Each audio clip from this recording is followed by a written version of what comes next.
اعوذ باللہ من الشیطان الرجیم بسم اللہ الرحمن الرحیم السلام علیکم ورحمۃ اللہ وبرکاتہ۔ دوستو، پیش خدمت ہے ایک ایسی تسبیح جس سے رزق زمین کی تہ سے بھی نکل کر آئے گا۔ رزق بڑھانے کا وظیفہ۔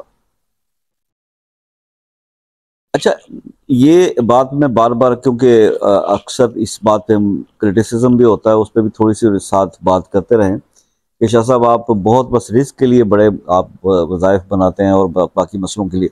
میں آپ کو پھر سے یہ یاد دلا دوں، ابھی آپ میرے چینل پر چلے جائیں اور لاسٹ ویک 10 ڈیز کے اندر میں نے کافی کوشش کی کہ اور ٹاپکس کے اوپر بھی میں ویڈیوز جو ہے وہ بنا کر آپ کو پیش کروں، اور میں نے کئی ایسی ویڈیوز جو ہے وہ پیش بھی کی۔ تو آپ حیران ہو جائیں گے وہاں جا کر آپ جب دیکھیں گے کہ ان کو کسی نے دیکھنا بھی گوارا نہیں کیا، اور کرٹیسزم کرنے والے صرف یہ کہتے ہیں کہ شاہ صاحب رزق کا وظیفہ بتاتے ہیں۔ بہرحال جی، جو پبلک کی ڈیمانڈ ہے اس کے مطابق جو ہے وہ کام کرنا پڑے گا۔ آپ ہی کی ڈیمانڈ پہ جب رزق کے بارے میں بات کرتے ہیں تو تھوڑی سی ایک بات سمجھنے کے لیے سمجھ لیجئے۔ مولانا جلال الدین رومی سے کسی نے پوچھا تھا کہ حضرت زہر کیا ہوتا ہے، زہر کیا ہے؟ تو انہوں نے بہت ہی خوبصورت جواب دیا تھا۔ انہوں نے کہا تھا کہ کسی بھی چیز کا حد سے بڑھ جانا زہر ہے، وہ چاہے دولت ہو، عزت ہو، شہرت ہو، اینی تھنگ۔ جب کوئی چیز، یعنی وہ کہا جاتا ہے نا کہ جب میٹھا بھی حد سے زیادہ ہو جائے تو وہ بھی زہر کی طرح کڑوا ہو جاتا ہے، زہر ہو جاتا ہے۔ تو بات یہ ہے کہ کسی بھی چیز کا حد سے بڑھ جانا زہر ہوتا ہے۔ لیکن آج کا عجیب ہی صورتحال ہے کہ ہم رزق کی کثرت چاہتے ہیں، بھلے وہ زہر ہی بن جائے۔ ہم نے اپنے آپ کو اس کے لیے پریپیئر نہیں کیا ہوا۔ وہ ہم جس سے بھی بات کریں نا، وہ کہتا ہے جی پہلے مال پانی آ جائے پھر اپنے آپ کو بھی ٹھیک کر لیں گے۔ لیکن معاملات کچھ دوسرے ہیں۔ اللہ رب العزت جو ہے وہ اس بات کو دیکھتے ہیں کہ یہ بندہ اس قابل ہے اس کو دیا جائے، یا اس کو دینے سے یہ وہ کام کرے گا جو آج تک شاید کسی نے بھی نہ کیا ہو، یعنی کہ غلط کاموں میں زیادہ اس کا رجحان ہو جائے گا۔ یہ بھی ایک ریزن ہوتی ہے، تو جس کی وجہ سے رزق کے معاملے میں بعض اوقات مانگی کی دعائیں جو ہے وہ پوری نہیں ہو رہی ہوتی ہیں۔ لیکن بہرحال ہمارا کام آپ کو گائیڈ کرنا ہے، اللہ تعالیٰ نے رزق دینا ہے، اور ہم آپ کو صرف یہی بتاتے ہیں کہ جناب اپنی فرض عبادات کے ساتھ نفلی عبادات کے اندر ذکر اذکار کیجئے، کچھ تسبیح پڑھیے۔ ڈیفرنٹ بزرگوں نے ڈیفرنٹ انداز کے اندر چیزیں بتائی ہیں، اس کے کرنے سے اللہ پاک راضی ہو جائیں گے تو آپ کے لیے بہتری ہو جائے گی۔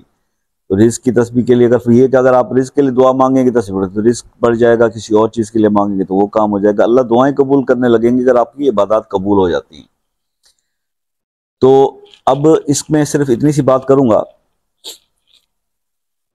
کہ یہ ایک ایسی تسبیح ہے کہ جس کے پڑھنے سے زمین کی تہ میں بھی ہو آپ کا رزق نکل آتا ہے، باہر نکل آئے گا، آپ کے پاس پہنچ جائے گا۔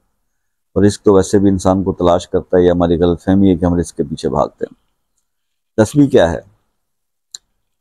آپ نے پڑھنا ہے اللہ الودود، اللہ الحمید، اللہ الکریم، اللہ الرحیم، اللہ الصمد، اللہ اللطیف، اللہ الہادی، اللہ الرشید۔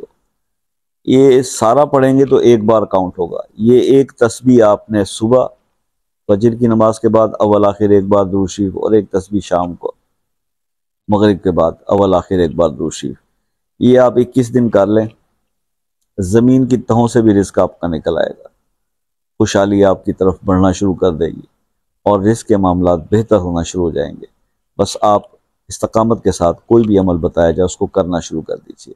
آگے اللہ تعالیٰ سے توقع رکھیں کامیابی کی، اللہ کامیابی ضرور عطا فرمائیں گے۔ اس شارٹ ٹائم میں اگر کچھ سمجھانے سے رہ گیا ہو تو واٹس ایپ پہ رابطہ کر کے پوچھ سکتے ہیں، شام 5 سے رات 10 بجے تک کا ٹائم۔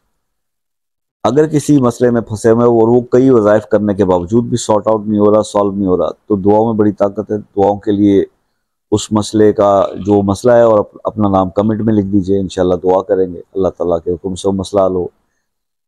اور اس کے علاوہ جو میرے بہن بھائی دوسرے ممالک سے مجھ سے رابطہ کرتے ہیں، UK، USA، Canada, New Zealand, Australia, تو آپ سے یہ ریکویسٹ رہتی ہے کہ آپ کال کرنے سے پہلے ایک واٹس ایپ پہ میسج کر دیں جس کے کچھ چارجز نہیں ہیں، اور اس سے ہوتا ہے کہ بڑی آسانی سے آپ سے تسلی سے بات ہو جاتی ہے۔